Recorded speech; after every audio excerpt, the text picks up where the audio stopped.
জীবন প্রাণ স্পন্দন তুমি তারে জগৎ জীবন বন্দে লোকাতীতং সত্যতভর্তা বিভূষণং অমর কৃত্যোৎসারণং প্রবুদ্ধং লোক জীবনং প্রণয় প্রমত্ত জাগতিপনং বন্দে জীবন জীবন সৎপুরুষ। পরম প্রেমময় শ্রী শ্রী ঠাকুরের রাঙা রাতুল চরণে আমার সহস্র কোটি ভক্তিপূর্ণ প্রণাম। আজকের এই ভিডিওটিতে যে দাদা ও মায়েরা উপস্থিত আছেন সকলের কে আমার অন্তরকাড়া প্রীতিপূর্ণ ভালোবাসাপূর্ণ রানন্দিত জয়গুরু। আশা করি সকলেই ভালো আছেন। মানব জনম শ্রেষ্ঠ জনম, এই জন্মের মূল উদ্দেশ্যই ঈশ্বর প্রাপ্তি। সেই ঈশ্বর প্রাপ্তি যেন সকলের ভাগ্যে হয়, সকলে লাভ করতে পারে, এই প্রার্থনা রাখি পরম দয়ালের রাঙা রাতুল চরণে। আজকের এই ভিডিওটিতে আমরা একটা বিশেষ বিষয়ে আলোচনা করব। সে বিষয়টি হচ্ছে ভূত প্রেতের কীর্তন কেমন, কাহাকে বলে, আর তাদের ডাইনি অপ্রতিহত লেলিহান চাহনি কেমন ভাবে আমাদেরকে গ্রাস করতে আসছে, সে বিষয়ে আপনারা জানতে পারবেন। আর একটা বিষয় এর মধ্যে আজকে আমি জুড়ে দিয়েছি, সেটা হচ্ছে বিড়ালের গলায় ঘণ্টা। বিড়ালের গলায় ঘণ্টা, তবুও ইঁদুর পড়ল মারা, তবুও ইঁদুর পড়ল ধরা। বিড়ালের মুখে পড়ল মারা। তো আসুন আমরা আর বিশেষ সময় অতিবাহিত না করে সেই আমার যে তথ্যসূত্র পথের কড়ি পরম প্রেমময় শ্রী ঠাকুর অনুকূল চন্দ্রের গ্রন্থ, সেই গ্রন্থ থেকে একটি বাণী আজকে পাঠ করব, আপনাদেরকে শোনাবো এবং আলোচনা। আসুন তাহলে পাঠ আরম্ভ করা যাক। এর পূর্বে আমি যে বাণীটি পাঠ করেছিলাম সে বাণীটি একটুখানি পুনরাবৃত্তি করছি। যদি কেহ তোমার সহিত আলাপ আলোচনায় মতবাদকে সমীচীন মনে করে উদ্বুদ্ধ হয়, প্রত্যয় প্রণতির সহিত তোমাতে শ্রদ্ধাবান হইয়া ওঠে, অথচ তোমার আদর্শ ও মতবাদে নিয়ন্ত্রিত হতে ইতস্ততঃ করে বা ক্ষান্ত থাকে, নিশ্চয় বুঝিও তাহার চিত্তের অন্তরালে দূরপনেয় এমন্তর কিছু আছে যাহাকে সে অতিক্রম করিতে দুষ্ট দুর্বলতায় আবিষ্ট হইয়া পড়িতেছে। তাই দুর্বিপাকও অনতি দূরেই তাহার জন্য অপেক্ষা করিতেছে। তুমি উদ্বোধানতির সহিত সহানুভূতিপূর্ণ দৃঢ় বাক ও সংকল্পে তাহার দুষ্ট দুর্বলতাকে প্রিয় দলনে দলিত করতঃ সাধু দক্ষতায় আমন্তরভাবে তাহাকে নিয়োজিত করিও, যাহাতে সে তোমার আদর্শ ও মতবাদের অনুসরণ করিয়া নিজেকে ধন্য বিবেচনা করে, বিপাককে পরিত্রাণ পায়। এটা ছিল বাণী সংখ্যা 6। আজ আমরা যে বাণীটি পাঠ করব সেটা হচ্ছে বাণী সংখ্যা 6।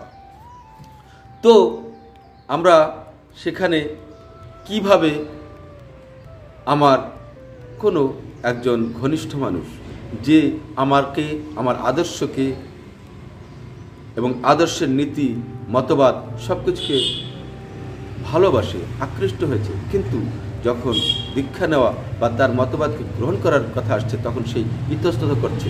তার মানে তিনি এমন একটা সহজে যেসব যে জাল থেকে বেরোনো যায় না এমন একটা কিছু তার মস্তিষ্কে ঘুরপাক খাচ্ছে, এবং একটা দুর্বলতার বেড়াতে বাধা পড়ে আছে, আটকে আছে, সেখান থেকে সে বেরোতে পারছে না, তাহলে বুঝতে হবে তার অনতি দূরে, খুব নিকটে তাহার জন্য দুর্বিপাক অর্থাৎ বিপদ অপেক্ষা করছে। আর সেখান থেকে পরিত্রাণ পেতে গেলে বা তাকে যদি আমি সেই বিপদ থেকে উদ্ধার করতে চাই, তাহলে আমাকে আমার আদর্শের প্রতি উদ্বুদ্ধ হয়ে সহানুভূতির সঙ্গে, দৃঢ় পাক সংকল্পের সঙ্গে সেই দুর্বলতাকে দলিত মলিত করে, প্রিয় দলনে দলিত করে সাধুতার সঙ্গে তার প্রতি সহানুভূতির সঙ্গে আদর্শ মতবাদের অনুসরণ করাতে চেষ্টা করতে হবে। এবং তার থেকে সে যখন আমার আদর্শকে ধরে সে যখন পরিত্রাণ পাবে, তখন পাবে বলে বিচার করবে, মনে করবে, তখনই সে উদ্ধার পাবে। এইভাবে আমরা আমার কাহাকেও আমরা তার পতিত হতে রক্ষা করতে পারি তাকে। আজকের বাণীটি আসুন এবার পড়া যাক। সর্বনাশ শিকার চরণে এগিয়ে আসছে, সর্বনাশ শিকার চরণে এগিয়ে আসছে অপ্রতিহত লেলিহান চাউনিতে তাদের প্রতি যারা জীবন ও বৃদ্ধির আদর্শকে, তার নীতি বিধি ও চলনাকে, যা নাকি অস্তিত্বের একমাত্র সার ও সম্বর্ধন, কৃতঘ্ন কুটিল বিশ্বাসঘাতকতার বিদ্রুপাত্মক অবসাদ উৎপাদী অস্বীকারের হীন সংক্রামকতায় চারিয়ে দেয়, আর যারা আপোষের সুরে সেগুলিকে জীবন্ত করে রাখে। সাবধান হও তোমরা, সাবধান হও তোমরা, তোমাদের অস্থিবৃদ্ধির আকুতিকে অতখানি হীনতা বিধ্বস্ত হতে দিও না। প্রতিরোধ করো, প্রতিবন্ধক হও, এমন্তর সাধু ও উদার সংঘাতের সৃষ্টি করো। তারা উদ্বুদ্ধ হয় ফেরে জীবন ও বৃদ্ধিকে আলিঙ্গন করে। বাণী সংখ্যা 7। আজকের যে বাণীটি পড়লাম, সত্যিকারে আমার লোমের শিহরণ জাগ্রত হচ্ছে এই বাণীটি শুনে। বাণীটিতে শ্রী ঠাকুর আমার জন্য, আমাদের জন্য কি বলছেন? সর্বনাশ শিকারীর মতো তার অস্ত্র শস্ত্র সব কিছু নিয়ে, শিকারের যে উপকরণ সেগুলি ধরে সেই চলনে এগিয়ে আসছে আমার দিকে, অপ্রতিহত লেলিয়ান চাউনি নিয়ে। যেমন ডাইনি কেমন তার প্রবৃত্তি থাকে, সে তার মনমাফিক যে শিকার সে শিকার করতে চায়, তার দিকে ওত পেতে বসে থাকে এবং ধীরে ধীরে ধীরে ধীরে তার একটা চক্রভূ তৈরি করে সেদিকে এগিয়ে যায় শিকার করতে। ঠিক তেমনিভাবে সর্বনাশ আমাদেরকে শিকার করতে এগিয়ে আসছে তার অপ্রতিহত লেলিয়ান চাউনি নিয়ে। অপ্রতিহত লেলিয়ান চাউনি মানে কি? যে চাউনি, যে তার লোভাতুর চাউনি আমাদেরকে গ্রাস করার জন্য, আমার অস্তিত্বকে অস্তব্যস্ত করে দেওয়ার জন্য। অপ্রতিহত মানে যাকে আটকানো খুবই দুরূহ ব্যাপার, তাকে প্রতিহত করা অসম্ভব। এমন ধরনের মানে কত বড় পাহাড় সমান একটা বোঝা নিয়ে, একটা বোঝা আমাদের মধ্যে চাপিয়ে দিয়ে আমাকে একেবারে ধূলিসাৎ করে দিতে আসছে। কাদের প্রতি? তাদের প্রতি যারা জীবন ও বৃদ্ধির আদর্শকে এবং সেই আদর্শের নীতি বিধি ও চলনাকে, যেটা নাকি আমাদের অস্তিত্বের একমাত্র সার ও সম্বর্ধন, আমাদের অস্তিত্বর খোরাক এবং অস্তিত্বকে বাঁচিয়ে এগিয়ে নিয়ে যাওয়া, রক্ষা করা যে নীতি বিধি চলন, সেইগুলি নিয়ে যারা চলছে, আর এই সবগুলিকে, এই জীবন বৃদ্ধির আদর্শ, নীতিবিধি চলন এবং অস্তিত্বের সার সম্বর্ধনকে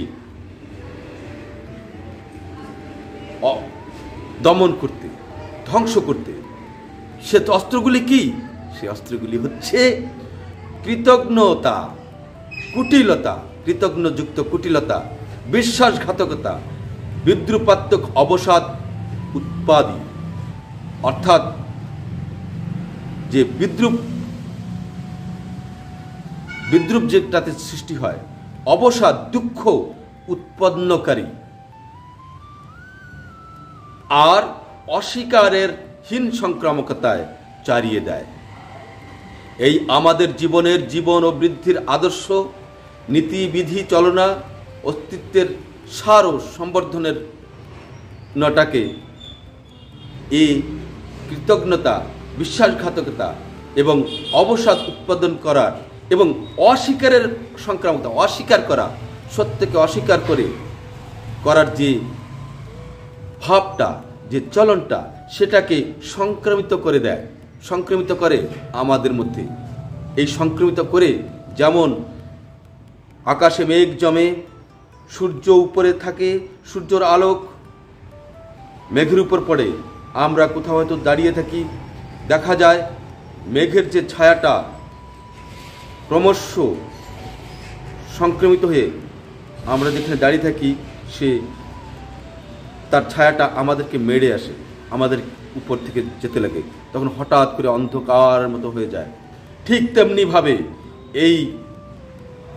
এই কৃতজ্ঞতা, বিশ্বাসঘাতকতা, অবসাদ উৎপন্ন করা যে বৃত্তি প্রবৃত্তি, অস্বীকার করার মতো হীন জিনিস, যে সত্যকে অস্বীকার করে, বাস্তবতাকে অস্বীকার করে, এই যে মনোভাবটা মেঘের ছায়ার মতো আমাদের উপর এগিয়ে আসছে। সর্বনাশ, এটাই হচ্ছে সর্বনাশের একটা রূপ, শেষ আমাদেরকে স্বীকার করার জন্য চলে আসছে। তাই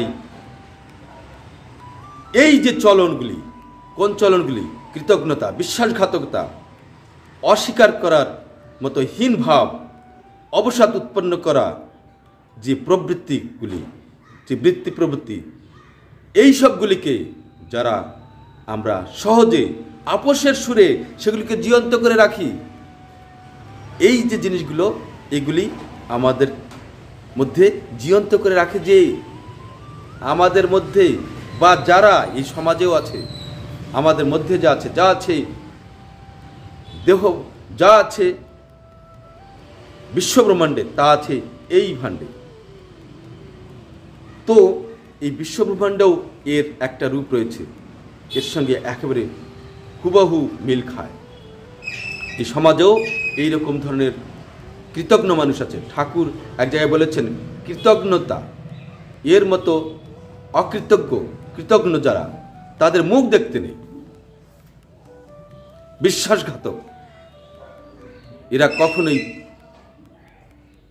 কারো ভালো চায় না, তারা সবসময় এই ডাইনির মতো তাকিয়ে আছে কিভাবে গ্রাস করবে যারা ভালো দিকে আছে, যারা ধর্ম নীতি নিয়ে পালন চলছে।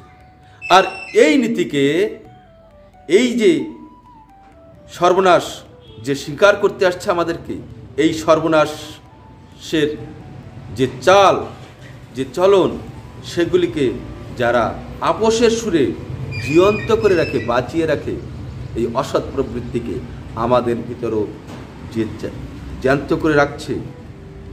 আর এই সমাজের বুকেও এমন প্রকৃতির মানুষ আছে, এমন চরিত্রের মানুষ আছে, যারা এই অসৎটাকে জীবন্ত করে রাখছে। তাদের থেকে ঠাকুর সাবধান হতে বলছেন। তাই বলছেন, সাবধান হও তোমরা, তোমাদের অস্থি বৃদ্ধির আকুতিকে অতখানি হীনতা বিধ্বস্ত হতে দিও না। তার মানে, যা আমার সত্তার পরিপোষক, ধর্মের মূর্ত প্রতীক, আদর্শ, অস্থি বৃদ্ধির যে আকুতি আছে আমার মধ্যে, যে চাহিদা আছে, যে ইচ্ছা আছে, আবেগ আছে, সেগুলিকে অতখানি হীনতা বিধ্বস্ত হতে দিও না, হীন হতে দিও না, ধ্বংস হতে দিও না। প্রতিরোধ করো, প্রতিবন্ধক হও। কিভাবে? সাধু ও উদার সংঘাতের সৃষ্টি করে, যেমনটি হয়েছিল শ্রী চৈতন্যদেব যখন নাম সংকীর্তন নাম বিলাচ্ছিলেন, তখন জগামাধা মাতাল প্রবৃত্তির লোক ছিলেন। তারা সেখানে ব্যাঘাত সৃষ্টি করতে এসেছিলেন। সেখানে ঠিক যেমনটি শ্রী চৈতন্যদেব একটা পরিবেশের সৃষ্টি করেছিলেন, যে পরিবেশটা এক সম্পূর্ণ পরিবেশের যে বিশৃঙ্খলতা, যে ঝড় উঠেছিল অসৎ প্রবৃত্তির, সেইগুলিকে এমনভাবে তার সাধু এবং উদারতার সঙ্গে, সাধুতা এবং উদারতার এমন একটা পরিবেশ সৃষ্টি করেছিল, সেটাকে একদম মোড় ঘুরিয়ে সতের দিকে নিয়ে গেল।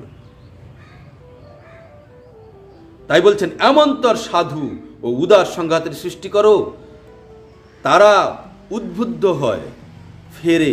কারা? এই যে কৃতজ্ঞ কুটিল, বিশ্বাসঘাতকতা, অবসাদ উৎপাদক, অস্বীকারের মতো হীন সংক্রামক, এইসবগুলি যারা চালিয়ে দিচ্ছে, তারা, সেটা আমার মনের মধ্যেও আছে এবং আমার সমাজেও আছে, আমার দেশেও আছে, আমার পরিবেশেও আছে। তাদেরকে এমন সাধুতার সঙ্গে, এমন উদারতার সঙ্গে একটা এমন সংঘাত সৃষ্টি করতে হবে, যাতে তারা এইভাবে আমার আদর্শের, আমি যেমনভাবে উদ্বুদ্ধ হয়ে আছি, তার মানে আমাকে আরো আরো আরো করে আদর্শের ভাবে ভাবিত হতে হবে, উদ্বুদ্ধ হতে হবে। আর সেই উদ্বুদ্ধতার যে পরিবেশটা সৃষ্টি হবে, তার সংঘাতে এসে সেগুলি ফিরে যাবে জীবন ও বৃদ্ধির কে আলিঙ্গন করে। কেমনভাবে ফিরে যাবে? সেগুলি আসছে তো, সেটা তো সর্বনাশ। সেই সর্বনাশটা আমাদেরকে স্বীকার করতে এসেছিলেন ডাইনি চাউনি নিয়ে। সেই ডাইনি চাউনি নিয়ে আসছে, কিন্তু আমাদের কাছে এসে আমাদের সাধুতা এবং উদারতার সঙ্গে লড়াই করে সংঘাতে এসে তারা উদ্বুদ্ধ হয়ে ফিরে যাবে। কেমনভাবে? আমার আদর্শ অনুপাতিক জীবন ও বৃদ্ধিকে আলিঙ্গন করে জড়িয়ে ধরে তারা ফিরে যাবে। তাই তো ঠাকুর বলেছেন, ধর্ম যখনই বিপাক বাহনে ব্যর্থ অর্থে যায়, ধর্ম যখন বিপাক বাহনে ব্যর্থ অর্থে যায়, প্রেরিত তখন আবির্ভূত হন, পাপী পরিত্রাণ পায়। এই সর্বনাশা, বিশ্বাসঘাতকতা, কৃতজ্ঞতা, অবসাদ উৎপাদনকারী, সত্যকে অস্বীকার এবং হীনতাকে সংক্রমিত করে যারা, এরাই হচ্ছে পাপী। সেটা আমার মনের মধ্যে আছে, আমার ভিতর আছে এবং আমার পরিবেশে আছে, পারিপার্শ্বিকের মধ্যেও আছে, সমাজের মধ্যে আছে, যেটা আমার দেশ ও দশের ক্ষতি করছে।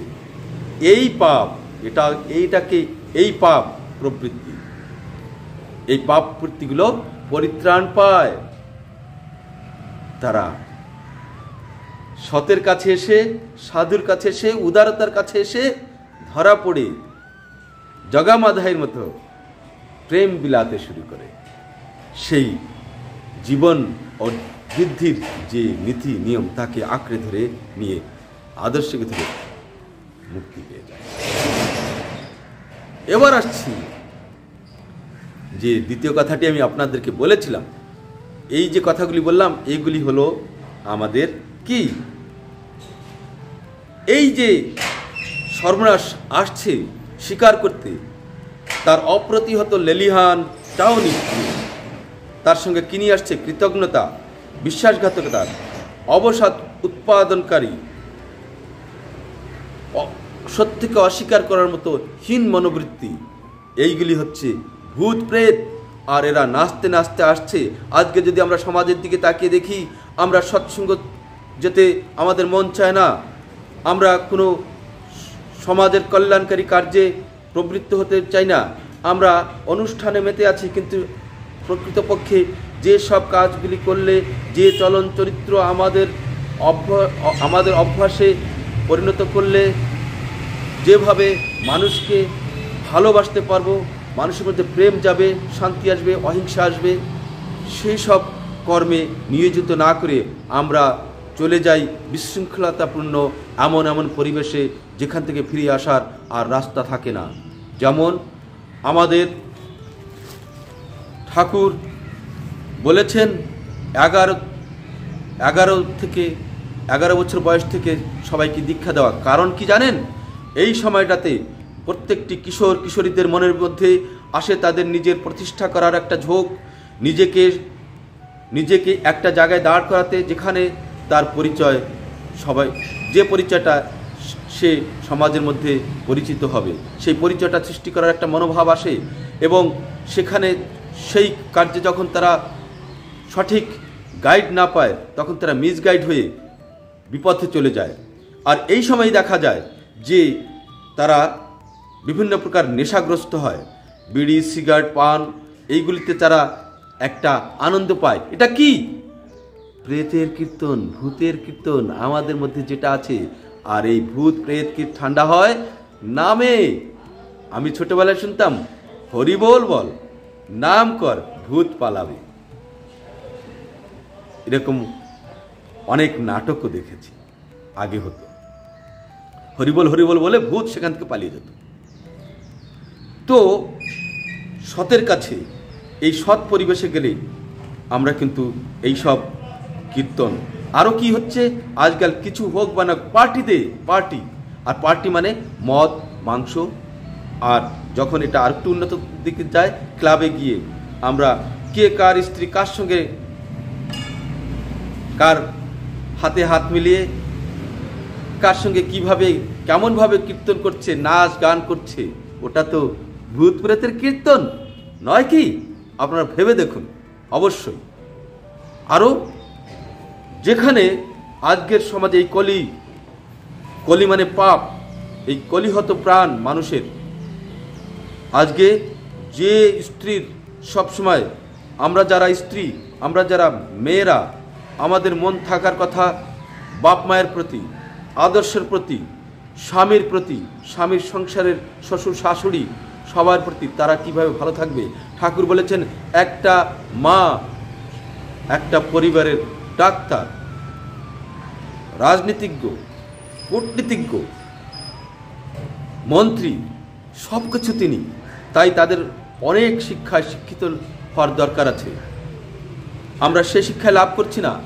এই কিছুদিন আগের কথাই, একটা মেয়ে, কোনো একটা পরিবারে দুটো মেয়ে আছে যারা কোনো কিছুই করে না, শুধু সারা দিন সেজে গুজে ঘুরে বেড়ায়, গুরুজনদেরকে শ্রদ্ধা করতে শেখেনি। তারা সবসময় ভাবে এই বোধহয় আমাদের ক্ষতি করতে আসছে, গুরুজনদের সৎ উদ্দেশ্যটাকে বুঝতে পারে না, তাই তারা আঘাত করে ফেলে। বলে, আমি কে জানো, তার অহংকার বেড়েছে, সে ডবল এমএ পাস করেছে, কিন্তু বেকার, তার পরিবার চলে তাদের আত্মীয় স্বজনের অর্থের উপার্জনে। তারা যদি দয়া করে তাহলে চলে। আবার তার অহংকার কি জানো, আমি কে, আমাকে তুমি বুঝাতে আসছো,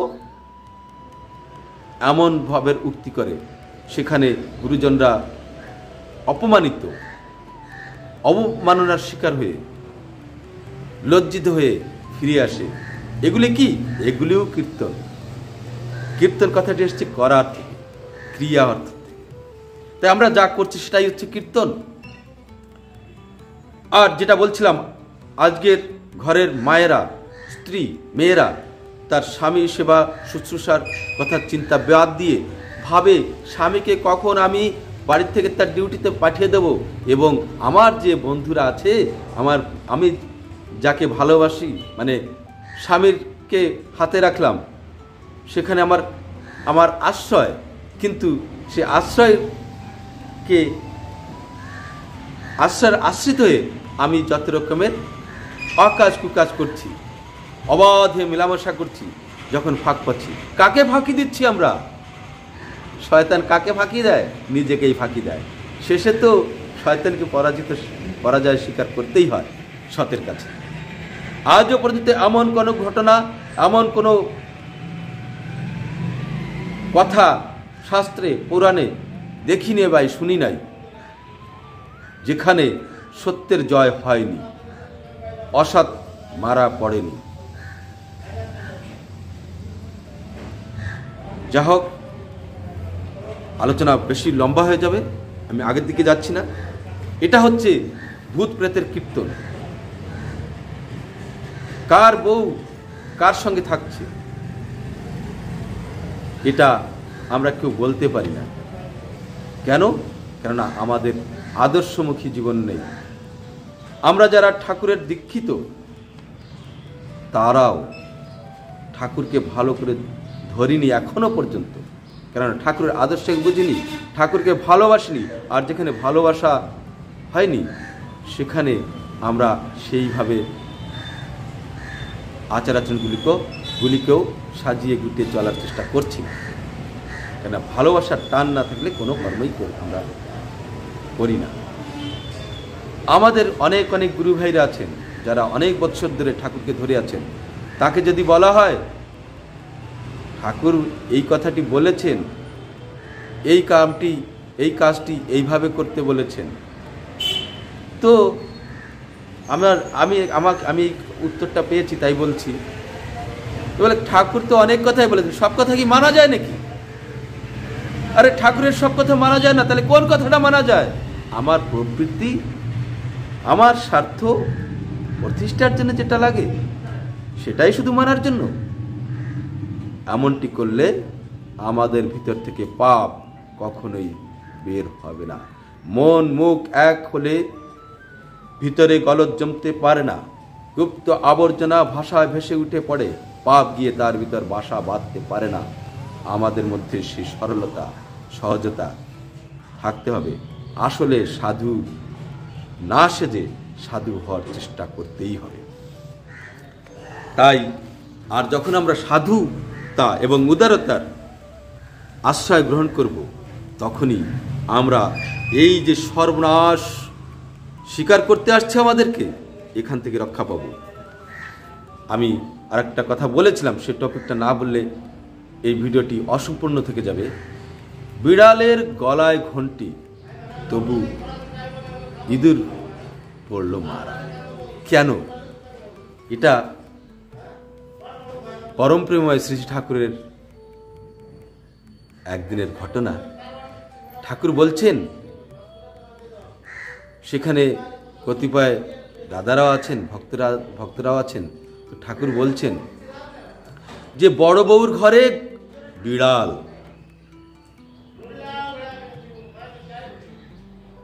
এদিকে আরো অন্যান্য কথা চলছে।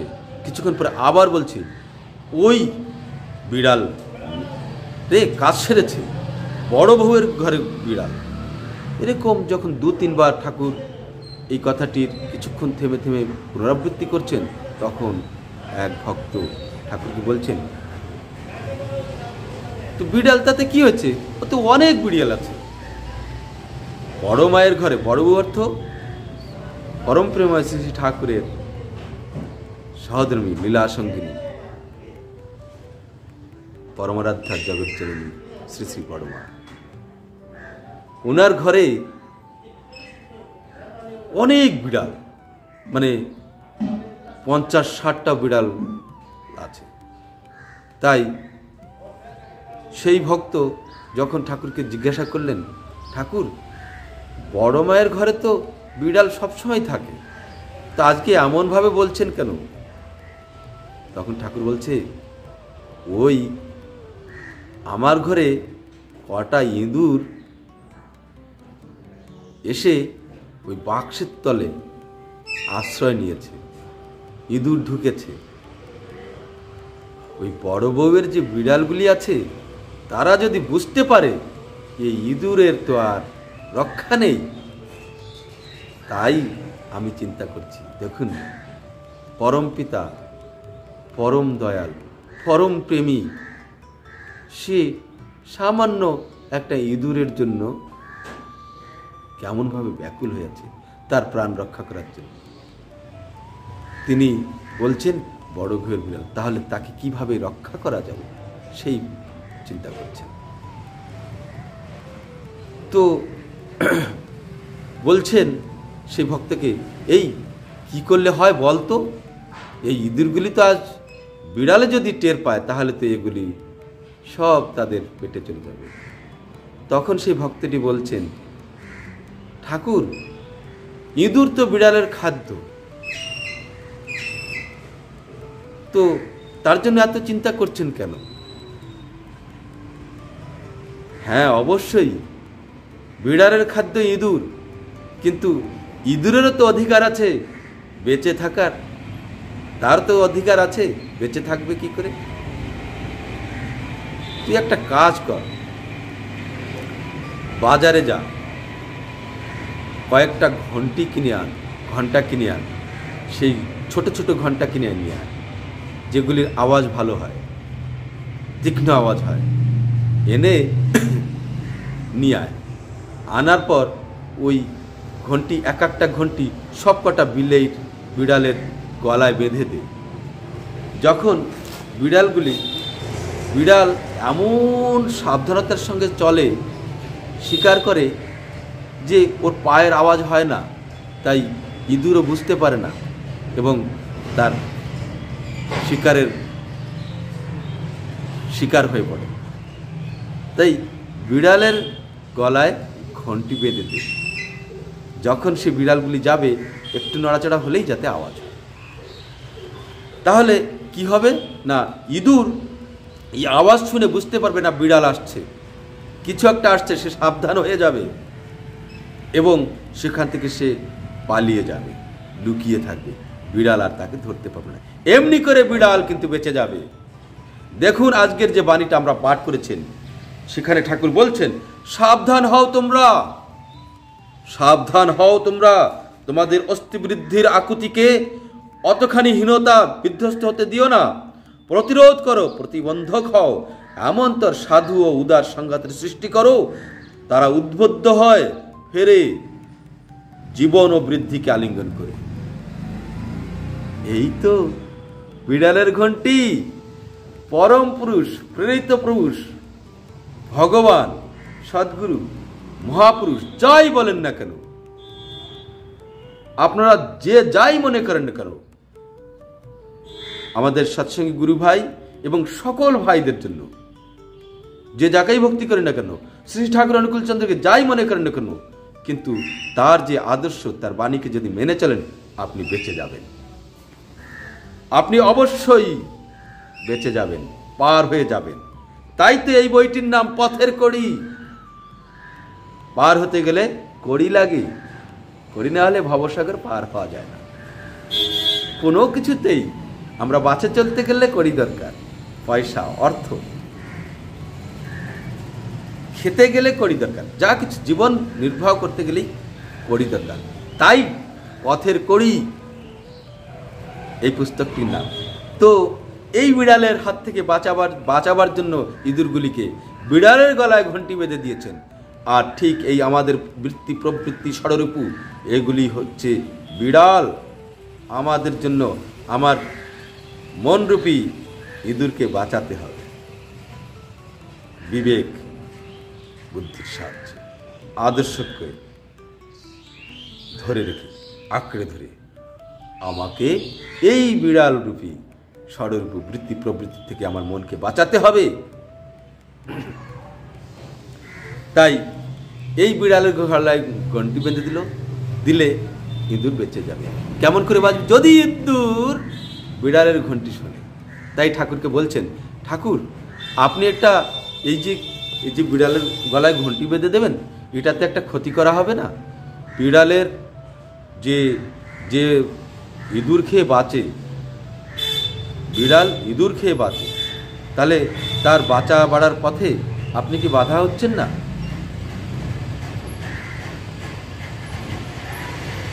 ঠাকুর বলছেন, ইঁদুরের তো বাঁচার অধিকার আছে, ইঁদুর তো একটা মাত্র খাদ্য, আরো অনেক খাদ্যও তো আছে। তাই এই যে বিড়ালের ঘন্টি, দেখ, যদি বিড়ালের ঘন্টির আওয়াজ শুনেও যদি ইঁদুর সাবধান না হয়, সে যদি ভ্রুক্ষেপ না করে, সেই আওয়াজটাকে নেগলেক্ট করে, তুচ্ছ তাচ্ছিল্যভাবে নেয়, তাহলে সে মারা পড়বেই। আমরাও যদি ঠাকুরের আদর্শকে, ঠাকুরের নীতি নিয়মকে মেনে না চলি, সেই ভগবানের ভগবত প্রেমে যদি উদ্বুদ্ধ না হই, ভগবত্তা যদি আমাদের মধ্যে জাগ্রত না করি, জন্ম না নেয় ভগবত্তা, তাহলে কিন্তু আমরা কেউই বাঁচতে পারবো না। আসছে কলি, কলির শেষ হয়ে আসছে। এই বিপদ সংকুল তমসাপূর্ণ সন্ধিক্ষণে আমাদের একমাত্র বাঁচার অবলম্বন জীবন্ত আদর্শ। যত শীঘ্র আমরা সেটা বুঝবো, তত শীঘ্রই আমাদের মঙ্গল। এটুকুই বলে আজকের আলোচনা এখানে শেষ করছি। আলোচনাটা বড়ই হয়ে গেল, আমাকে ক্ষমা করবেন। আপনারা ভালো থাকবেন, সুখে থাকবেন। নেক্সট ভিডিওটিতে আবার বলবো। আমার কোনো কথা যদি আপনাদের খারাপ লেগে থাকে, কিংবা আপনাদের যুক্তি বুদ্ধির সঙ্গে মেল না খায়, আপনারা কমেন্ট করে আমাকে জানাবেন। হতেই পারে, আমি মানুষ, ছোট্ট মানুষ, অতি ক্ষুদ্র প্রাণী। ঠাকুরকে ধরে চলার চেষ্টা করছি মাত্র, ঠাকুরকে ভালোবাসার চেষ্টা করছি মাত্র, আর তো কিছু নয়। তাই ভুলভ্রান্তি তাদের হয় যারা চলার চেষ্টা করে, কিছু করার চেষ্টা করে, তাদেরই ভুলভ্রান্তি। কর্ম যদি আমি না করি, তাহলে কী করে ভুলভ্রান্তিটা বুঝতে পারবো? যা হোক, অনেক জ্ঞানের কথা বলে ফেলেছি। আমার তো জ্ঞান, আমার জ্ঞান কি? যে জ্ঞানটা আমার ঠাকুরের পথে চলার সহায়ক, সেটাই আমার আসল জ্ঞান। আপনারাও সেইভাবে আশা করি তাকে ধরে চলবেন, মাথায় নিয়ে চলবেন, আনন্দে সুখে থাকবেন। শেষ কথা, লাইক, কমেন্ট ও সাবস্ক্রাইব করতে ভুলবেন না, এটা আমার দাবি। আপনারা আমার সঙ্গে থাকবেন। সর্বে সুখিনো ভবন্তু, সর্বে সন্তু নিরাময়া, সর্বে ভদ্রাণি পশ্যন্তু, মা কশ্চিৎ দুঃখ ভাগ ভবেৎ। সবার মঙ্গল করুন ঠাকুর। ঠিক আছে, আজকের মতো এটুকু থাকলাম। নেক্সট ভিডিওতে আবার দেখা হবে। ততক্ষণের জন্য আপনাদের কাছে বিদায় নিচ্ছি। সবাই ভালো থাকবেন। জয় গুরু।